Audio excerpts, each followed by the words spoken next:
Right, yeah.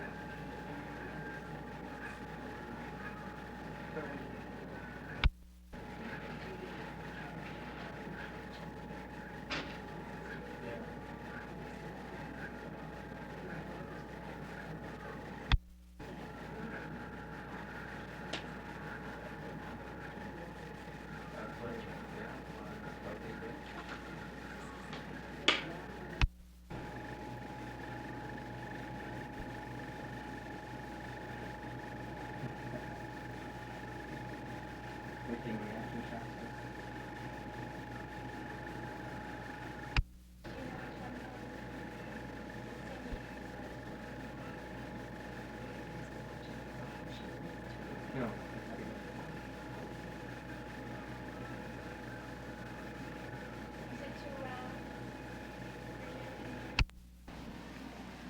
Yeah, but Henry, in the movie The One and Only, Andy has this great desire from little boy on to be a big star. Did you have that as you were a kid growing up? absolutely. Days. These are two fellows who have so much confidence. At least that's the way they come across. Right. Now, But different kinds of ways of showing it. Uh, the fawn stands on his own 2 feet. He's taken care of himself since he was very young. He has a point of view in his own morality. Andy does not have such a morality, you know. Andy has an idea that he can be successful, but he doesn't have any direction. The Fonz always has a very clear-cut vision of what he wants, you know. now, how then does Henry Winkler differ from Andy and from the Fonz? Every actor doing any part starts with himself, and then just by imagination, by tuning your imagination, you add on conditions and build a character, you know. But every character ever written in literature is in every one of us, and you just have to peel away parts of you to open it up, you know, so that you can become the man that you're playing, or the woman if an actress is. I mean, 5 years now I've been doing this character. I've just made this film at Paramount. The gate goes up in the morning when I drive in. You know, the big gate says Paramount Studios, and I still get excited. You know, it is still such a charge for me that everybody dreams about being in Hollywood or working in Hollywood, and I'm there, and not only am I there, but I'm there, you know, triple time. I'm there, and all of this wonderfulness is happening to me, you know, and it's just great. So no, I don't feel that imprisoned by it. As a matter of fact, if I, and I've said this before, if I win an award, let's say, for one of the two movies at this moment, I would have to thank Arthur Fonzarelli, you know, so that the work that I've done is now breeding new work. And so that's exciting, because I like to work until I'm dead, you know, until I'm in a box pushing daisies. You know? Well, let's hope that's not any time. No, I hope not. I hope not tomorrow, but... You know. You have been nominated for a Golden Globe Award. Yes, 2 Golden Globe Awards. I'm very proud of that. Yes. Now, in what categories are you? Yeah, it's, now... Best Actor in a Drama. In a drama, That's Heroes. which is Heroes, in the movies, and then Best Actor on a Comedy Series for Happy Days, which I won last year. And what's exciting about that is that there are very few actors who have won, who have been nominated in 1 year for television and movies at the same time. So that's really exciting. I mean, I'm very proud of that achievement. Henry, do you plan to go on with Happy Days? Yes, I do. I just made the decision, and I just finished negotiating with ABC and Paramount, and I will be back for another year. Because my manager is my stomach. It truly is. I mean, everything that I do is based on how I feel. And I've often said that I'm not going back again because 5 years is enough for any one character, and I must grow now. Well, the movie Heroes is very successful, and The One and Only looks like it will be, from the reports from the studios, you know, and the people that have seen it have laughed a lot. And so I can continue, and I didn't feel right just cutting it off, just like that. People enjoy watching it, and we enjoy making it, so why should I go away? You know, I'm having a great time. It's very interesting to me, Henry, to hear you talk this way, because earlier in the year, actually last year, Anson Williams came through. And before we went on, he said to me, don't mention Happy Days, and for heaven's sake, don't mention Potsy. And I said, look, man, I would look like the most stupid reporter in the world if I didn't at least mention it. Right. But he was almost adamant that we not tie him in with Happy Days. Right. How do you explain that? I don't... Okay, let's take a cut there. Wait. Yeah, every man for himself in that.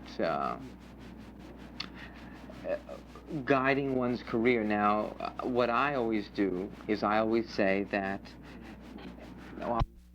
and it worked like a charm, because now 90% of my fan mail comes to your... And, of course, Encounters and Encounters, Star Wars. yeah, Star Wars. Yeah. And They should be in a Judah. special carry. Okay, I'll just start. So how do you explain, then, this attitude on the part of Anson Williams? Every actor has his own way of trying very hard not to be pigeonholed. Some are more successful than others at doing it. I know Anson because I've worked with him for 5 years, you know, and he wants to be a singer. He's going to cut a record and stuff like that.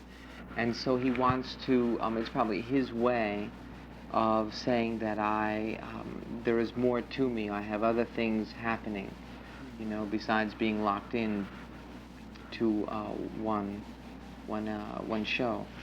The way that I, for my single self, see it is that it is the sin of pride not to know that whatever happens now in my career for the next few years, that it is the Fonz is certainly responsible for letting me get the opportunity.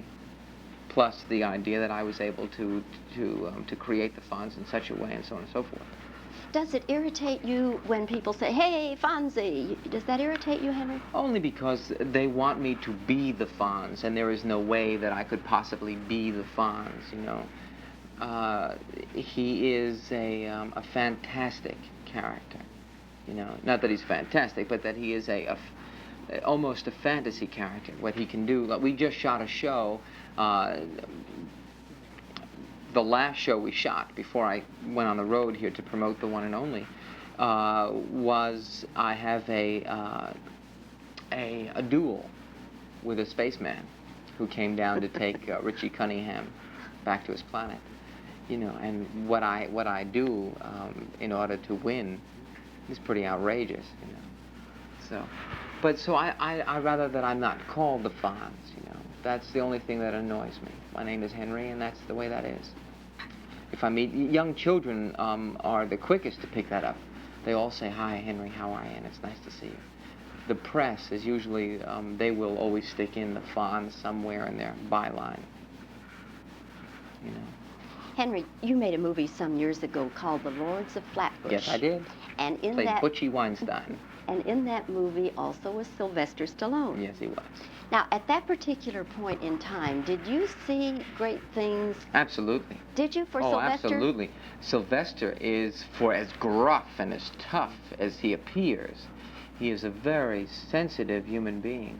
He wrote at that time. He paints, and I read Rocky before he made it. It was called Hell's Kitchen. It was now being made as a film called Paradise Alley, and he took the character of Rocky out of that.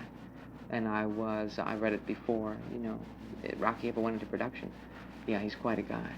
At the time you read it, did you think it was a terrific property? Absolutely. As a matter of fact, I took that particular property to ABC and Paramount to make it into a TV film, and they wanted to rewrite it and so on and so forth, so I just pulled out of it. and then he went and created Rocky. But he's a very talented human being. Would you have liked to have worked in that project one way or another? I never look at things like that. I always figure that if it didn't happen for a reason. And in his life, it didn't happen so that he could create Rocky, and then that was his starting point, and then from there he will create whatever he can. So I never look back and think to myself in negative terms, oh, I should have done that, or I would have loved to have done that, I'm sorry I didn't do that. If I was supposed to have done it, it would have happened. You know, I was supposed to go and do other things, like The One and Only, you know, which I'm very proud of. I love the movie. The people that have seen it now, and they're in screenings in Phoenix, Arizona, in San Diego. It got the highest rating in the history of Paramount Comedy on the road, and people enjoy it. You know, people enjoy it so much that people tell me that they must go back and see it again. You know, because the audience laughed so hard they missed a lot of the lines. You know, and that's what it's all about. I'm dedicated to making people feel good, and through the way that I can create things. You know. Henry, has there been any backlash about your doing the Gorgeous George character in The One and Only? No, none at all. I don't, I mean, it starts with Gorgeous George, but I don't really play Gorgeous George. You know, that was the jumping off point. He is called the Lover, and he has a distaste for violence, and he loves people to death. You know, he's killed 5 guys. You know, he beat up 5 guys in the ring in the name of love. You know. But there has been no backlash at all, no. It is a totally outrageous film, but then you must take risks like that. You know, life is filled with risks. You take them or you don't. So, no, it's just been a lot of fun. I mean, I really enjoyed it with my blonde wig and my pink tights. You know, it was a departure from... It was great. Henry, at this point in time now, let's look at your career, where you've been. Yes. And where you'd like to go. I've been to New York. I've been to Australia. I've been to Georgia. Dallas. I wanted to meet the Dallas Cowboys when I was here. Can't they arrange that? I don't know. I mean, we have such a short amount of time. Oh, I guess surely. they're all spread all over the place. But Well, I tell you, go to the hospital. That's where you'll find a lot of them. Really? Yes. You get to meet some of the top ones there while they're in for repairs. You can meet them all in one fell Really? swoop. That was a fancy game they played. Are you a big sports fan? Not really, but what happens is that the Happy Days team played at Dodger Stadium.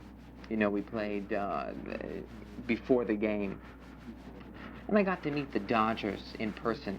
And when you know them in person, all of a sudden it becomes a totally different view. I watch the Super Bowl because I want to have something to talk to everybody on the set, you know, the next day. But it really was impressive. Watching football sometimes without the sound, you see just how in tune those men really are. I mean, Mr. Newhouse, I believe, was the one who threw one of those passes, and I've never seen that exact play before.